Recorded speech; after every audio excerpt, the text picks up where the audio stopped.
Başakşehir, Istanbul. Jugadors destacats: CJ Massenburg, 12,9 punts, 3,5 assistències, 46% en triples. Tyler Cavanagh, 15,5 punts, 5,5 rebots, 47% en triples. Axel Butel, 16,3 punts, 4,5 rebots, 40% en triples. És un equip molt anotador amb un joc fluid i ràpid. A més, han adquirit físic sense descuidar el seu tir del perímetre. Opten clarament a ser top 5. Budućnost, Podgorica. Jugadors destacats: Yogi Ferrell, 13,6 punts, 4 assistències, 38% en triples. Kenan Kamenjas, 10,3 punts, 6 rebots. McKinley Wright, 11,9 punts, 3,2 assistències, 40% en triples. És un conjunt bastant irregular amb poca capacitat anotadora, perdre molt de potencial i depenen massa dels seus tiradors exteriors. Estaran en zona mitja-baixa del grup.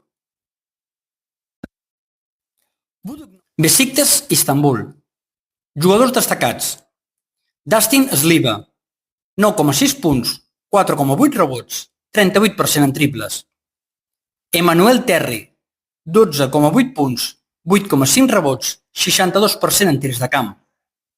Derek Needham, 13,2 punts, 4,4 assistències, 43% en triples.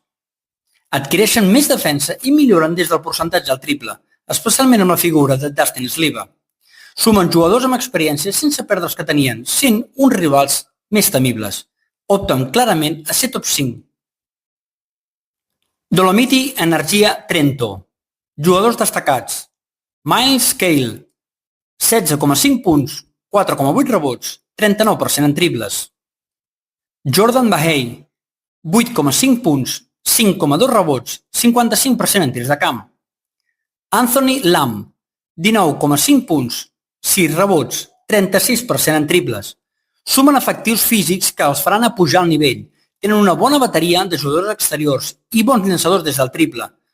Podrien ser un rival a tema en qualsevol camp i en qualsevol moment.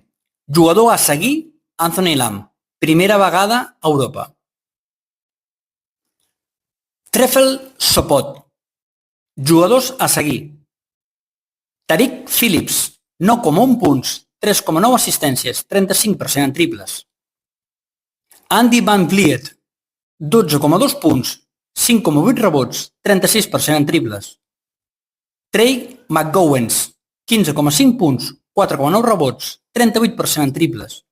Equip nou a la competició amb la majoria de jugadors molt inexperts. És un equip dissenyat pel run and gun, rebotejar, córrer i tirar el més ràpid possible.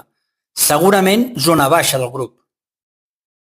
Hapoel de Tel Aviv. Patrick Beverley ve directe de la NBA i va ser l'MVP de l'Eurocup de la 2011-2012. Segurament serà un jugador que amb la seva experiència aportarà en aquest nou format de competició. Brian Angola, també dels destacats, 11 punts, 3,4 rebots i tot un tirador amb un 42% als triples. També un vell conegut, Jonathan Motley, que fa 14,5 punts, 4,9 rebots i un 65% en tirs de dos. Són jugadors amb capacitat per anotar en totes les posicions i els físics que tenen per competir són d'elit Eurolliga. Opten a ser top 5 de la competició. El Dribbling Gran Canària és l'altre equip de la CB que competeix al grup del joventut. Tenen entre els seus jugadors destacat el Halep Homsley, que fa 16,4 punts, 3,8 assistències i un interessant 36% en triples. També destaquen Nico Brusino, 9,5 punts, 3,2 rebots, un 38% en triples i un dels millors jugadors fora de l'Eurolliga. També per últim, George Condit quart, 14,6 punts, 9,2 rebots i 1,2 taps. Perden potència interior, vers l'any passat, però tenen molts recursos ofensius amb parcel·les exteriors. Opten a ser top 5 amb altres reforços com la del base Carlos Alocen. El Radiofarulm alemany és un dels vells coneguts de la penya en aquesta competició. Els seus jugadors destacants són l'Isaiah Roby, que fa 13,7 punts, 8 rebots i un potent 1,6 en taps. Mostra de la seva capacitat per intimidar. El Marcio Santos fa 13,8 punts, 6,3 rebots i ho completa amb un 47% en triples. I el Thomas Klepej, que fa 10 punts, 3,1 assistències i ho redondeja amb un 42% en triples. Generen dubtes perquè han perdut peces importants com poden ser la del base Juan Núñez. També és veritat que han fitxat bons físics per córrer i anotar a la seva pista. Amb ells com a locals serà difícil guanyar. El Wolves Vilnius serà una de les novetats a la que s'enfrontarà el Joventut en el seu grup. Destaquen jugadors com un vell conegut. Aquí sí, l'Andrew Andrews, autor de 14,6 punts, 3,8 assistències i 1,4 recuperacions.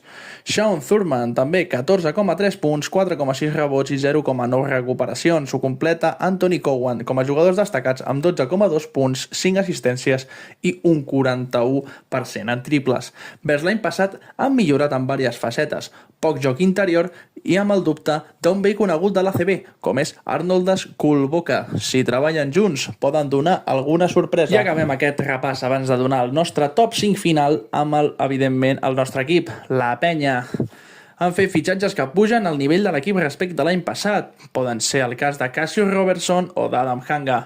Dodson, que serà el recanvi segurament d'Andrés Feliz, i jugadors amb qualitat contrastada a la lliga andesa. En aquest cas ho podem comprovar també amb els dos anteriors mencionats, Robertson i Hanga, però també amb Pustovoy i Van der Bus. En general, creiem que el fitxatge es millora respecte a la 23-24, que són un equip experimentat en competicions europees i, evidentment, a la nostra Penya sí que la fiquem en el top 5.